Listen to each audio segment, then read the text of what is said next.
students, welcome to Law Excellence. Welcome to the session on 70th Weekly Magazine, where we'll be covering from 25th June to 1st July 2018.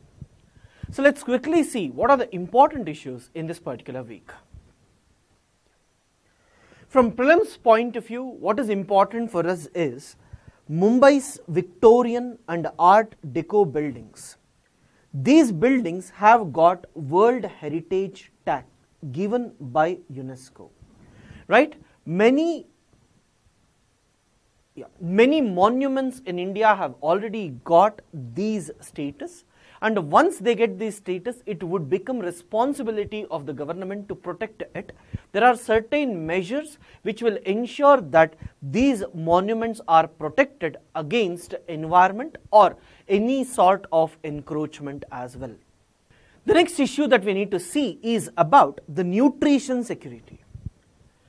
We can see that first we spoke about Niti Aayog, right, which is talking about how to ensure nutrition. I spoke about the biofortification and other concepts. Second, we saw United Nations Food Hunger Index, which is leading to problem. And the third most important thing is about the nutrition.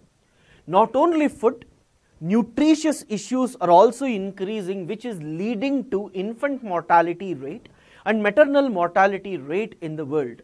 That has to be prevented as well. Some facts with respect to this is provided.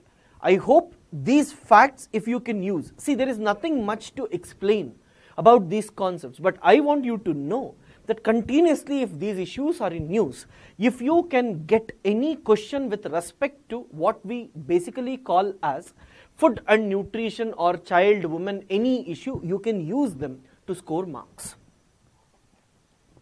The next issue that we need to see is actually about Indo-Bangladesh joint naval exercises, and this exercise is known as Coordinated Patrol, CORPAT, as an annual feature between the two navies. A very important aspect indeed, right guys? So I want you people to focus on this and read about this carefully.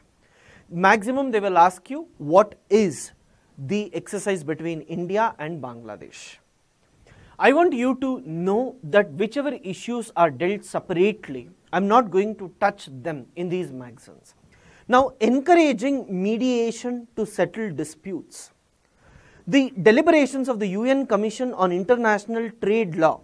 See guys, when we talk about WTO, right, its main concern is whenever any country will file a case against any other country for trade related issues, then the dispute settlement body of WTO will actually look into this and try to resolve the crisis. But United Nations is willing to go for mediation before the case is being filed, so that the issue is being resolved. It may be accepted or may not be accepted, but that is a good intention. So India is also planning to participate in these deliberations, which will be a very important for India. The reason for this is many cases are filed against India because India is not following certain rules of WTO, mainly to protect its domestic industries. And as we are not following the rules, we have lost several cases. But if we can get some time to talk with these countries and give our opinion, definitely a platform like United Nations will try to bring peace, and the countries may not go to dispute settlements body. That would be a great help for the country like India. See guys, the next important issue that we need to focus is about the Arunachal Pradesh may lift anti-conversion law. You know that people may convert from one religion to another religion, but no one should force them. And in tribal areas like Arunachal Pradesh and all, there is a fear that the other communities may come and encroach them. So they had anti-conversion law. Now for the first time, the Chief Minister said he would repeal this act and the people are free to go for conversions. He is one of the first states to pass such a law, primarily to check this. Anti-conversion law could undermine secularism and is probably targeted towards Christians. So, if that is removed, it would be good. Christians account for more than half the population in Arunachal Pradesh, and census data also reveals about this. This was UPSC mains question where they asked minorities are present in the border states of India. What is the impact of that? So it's important for you to note these points in your answers.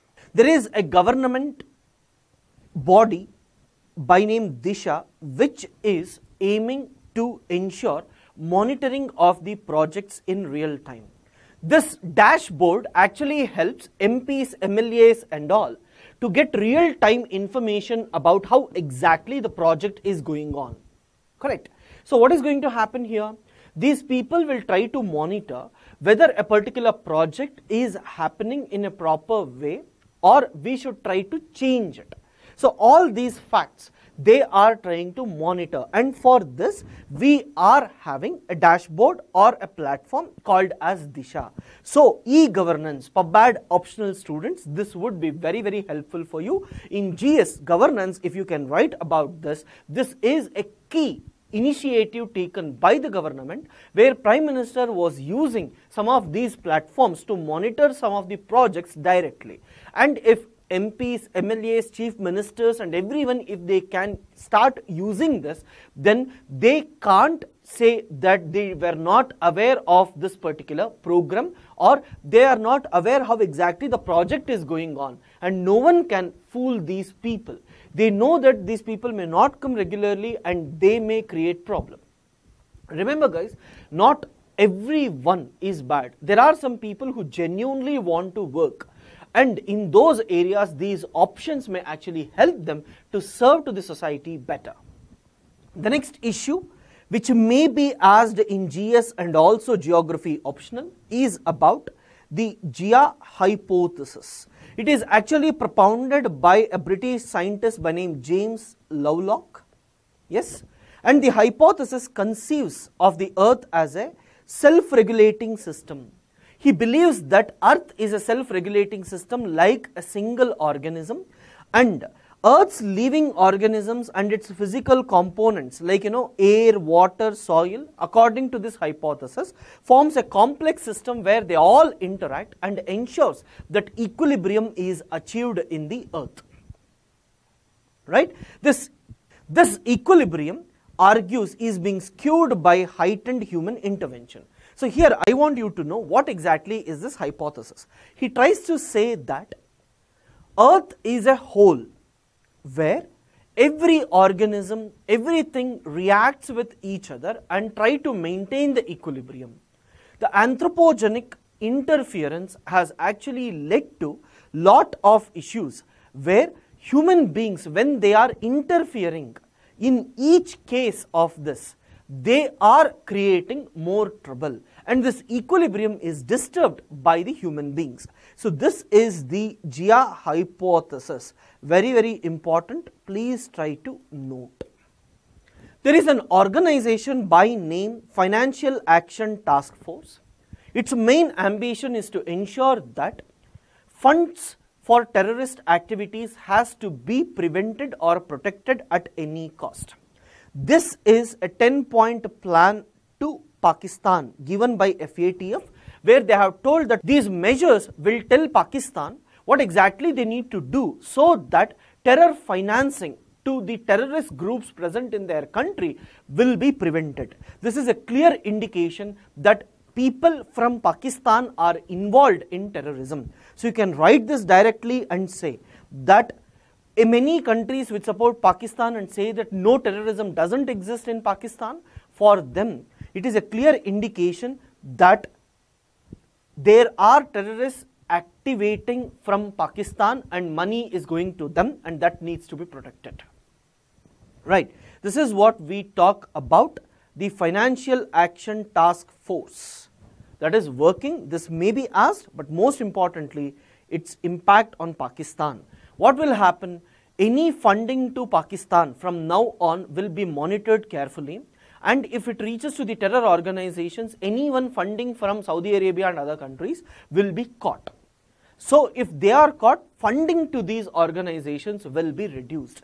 This is what we try to read about the role of FATF in issuing these guidelines to Pakistan. After this, guys, please try to see